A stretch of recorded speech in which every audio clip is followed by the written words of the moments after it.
رمضان کا اصل میں جو پروگرام ہے، میں پہلے ذرا تمہید عرض کر دوں، یہ ہم صرف واقف ہیں روزہ دن کا اور رات کو 1 گھنٹے کی تراویح۔ یہ بہت بڑا مغالطہ ہے، بہت بڑا مغالطہ۔ روز اصل میں رمضان کا پروگرام کیا ہے؟ دن بھر کا روزہ اور رات کے اکثر حصے کو قرآن کے ساتھ لے کر جاگنا۔ لیکن حکمت خداوندی نے پہلے حصے کو تو فرض کیا ہے، دوسرے کو فرض نہیں کیا، اس کو ترغیب اور تشویق پر چھوڑ دیا۔ لیکن اس کی جو اہمیت ہے میں چاہتا ہوں کہ پہلے اچھی طرح اس کو سمجھ لیں آپ۔ دیکھیے پہلی حدیث اس میں ہے ان سلمان الفارسی رضی اللہ تعالی عنہ قال خطبنا رسول اللہ صلی اللہ علیہ وسلم فی آخر یوم من شعبان۔ حضرت سلمان فارسی سے مروی ہے، انہوں نے فرمایا کہ خطبہ ارشاد فرمایا ہمیں اللہ کے رسول نے صلی اللہ علیہ وسلم شعبان کے آخری دن۔ فقال، آپ نے ارشاد فرمایا، یہ خطبہ طویل ہے، میں نے صرف شروع کے چند جملے یہاں نقل کیے۔ یا ایھا الناس قد اظلکم شہر عظیم، اے لوگوں تم پر ایک بہت عظمتوں والا مہینہ سایہ فگن ہو گیا ہے۔ دیکھیے سایہ فگن سے وہ انگریزی کا محاورہ آپ کے ذہن میں آنا چاہیے، coming events cast their shadows before. ابھی رمضان شروع نہیں ہوا ہے، شعبان کا آخری دن ہے، تو وہ کمنگ ایونٹ جو ہے رمضان مبارک، اس کا سایہ آ گیا ہے تم پر، اس لیے حضور نے وہ لفظ استعمال کیا قد اظلکم، ظلال کہتے سائے کو، قد اظلکم شہر عظیم، بڑی عظمت والا مہینہ ہے، شہر مبارک، بہت برکت والا مہینہ ہے، شہر فیہ لیلۃ خیر من الف شہر، اس میں ایک رات وہ بھی ہے، وہ مہینہ جس میں ایک رات وہ بھی ہے جو 1000 مہینوں سے افضل ہے۔ انا انزلناہ فی لیلۃ القدر وما ادراک ما لیلۃ القدر لیلۃ القدر خیر من الف شہر۔ اب جو اگلے 2 جملے ہیں وہ نوٹ کیجئے، جعل اللہ صیامہ فریضۃ وقیام لیلہ تطوعا، اللہ نے ٹھہرایا ہے، قرار دیا ہے اس کا روزہ رکھنا تو فرض کے درجے، اور اس کی رات کا قیام تطوع کے درجے میں، اپنی مرضی پر، اپنی خواہش پر، نفل کے طور پر یہ تم پر لکھ دیا گیا ہے، لکھا تو گیا ہے، جعلہ تو ہے۔ مجعول کا جو پہلا مفعول ہے وہ کیا ہے؟ جعلہ کا مجعول اول کیا ہے؟ دن کا روزہ، اور مجعول ثانی کیا ہے؟ قیام لیلہ، رات کو کھڑا رہنا۔ اب یہ رات کا کھڑا رہنا اس کی کتنی مقدار ہوگی، کہاں سے معلوم کریں گے؟ قرآن سے۔ جب یہ لفظ آیا ہے سورہ مزمل میں، یا ایھا المزمل قم اللیل الا قلیلا نصفہ او انقص منہ قلیلا او زد علیہ ورتل القرآن ترتیلا، یہ معنی ہے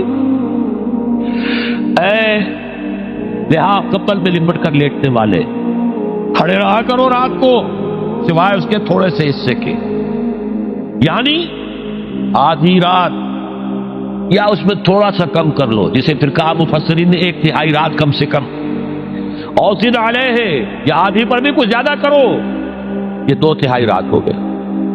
ورتل القرآن ترتیلا، اور قرآن کو اتارا کرو تھوڑا تھوڑا تھوڑا، یہ ترتیل، تفریل، تنزیل، جیسے قرآن تھوڑا تھوڑا محمد پر نازل ہوا صلی اللہ علیہ وسلم، ایسے ہی تھوڑا تھوڑا تھوڑا قرآن اپنے اندر اتارو، ہیمر اٹ ڈاؤن، اپنے ذہنوں میں اتارو، اپنے قلب میں اتارو۔ اس کے لیے رات کو کھڑے رہو، اور قیام اللیل کم سے کم 3/4 شب کے اوپر اطلاق ہوگا، اس سے کم پر تو اطلاق ہے ہی نہیں۔ اگلی حدیث پڑھیے، اور یہ ہے جو عام طور پر ہر مسجد میں بھی آج کل خوب یہ گونج رہی ہوگی، حدیث بیان ہوتی ہے، اس لیے کہ بخاری اور مسلم دونوں میں موجود ہے، متفق علیہ روایت ہے، اس سے اونچا تو درجہ سند کے اعتبار سے تو حدیث کا کوئی اور درجہ اس سے اونچا ہے نہیں۔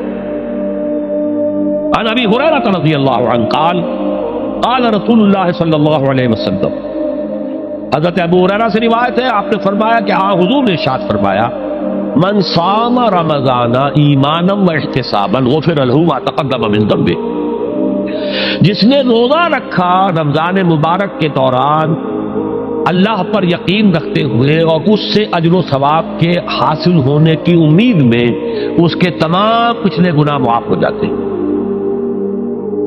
ومن قام رمضان ایمانا واحتسابا غفر له ما تقدم من ذنبه، اور جو کھڑا رہا رمضان کے دوران، کھڑا رہا ہے، جیسے ساما، میں نے شروع میں آپ سے عرض کر دیا تھا یہ مصدر ساما یصوم صومن، قام یقوم قیاما، ومن قام رمضان، جو کھڑا رہا رمضان کے دوران، پورے رمضان کے دوران کھڑا رہا، ایمان و احتسابا کی شرط پھر وہی ہے، غفر له ما تقدم من ذنبه، وہی اجر اس کا بھی ہے۔ ومن قام لیلۃ القدر ایمانا واحتسابا غفر له ما تقدم من ذنبه، اور جو خاص طور پر لیلۃ القدر میں کھڑا رہا ایمان اور احتساب کے ساتھ، اس کے بھی پچھلے گناہ معاف ہو گئے۔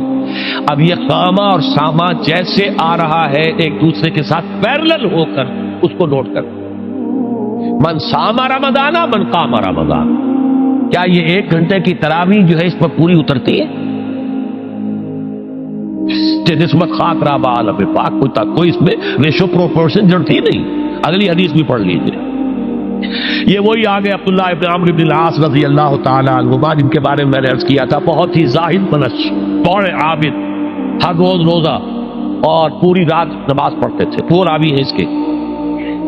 عن عبداللہ ابن عمرو رضی اللہ عنہما ان رسول اللہ صلی اللہ علیہ وسلم قال الصیام والقرآن یشفعان للعبد، روزہ اور قرآن دونوں بندے کے حق میں شفاعت کریں گے۔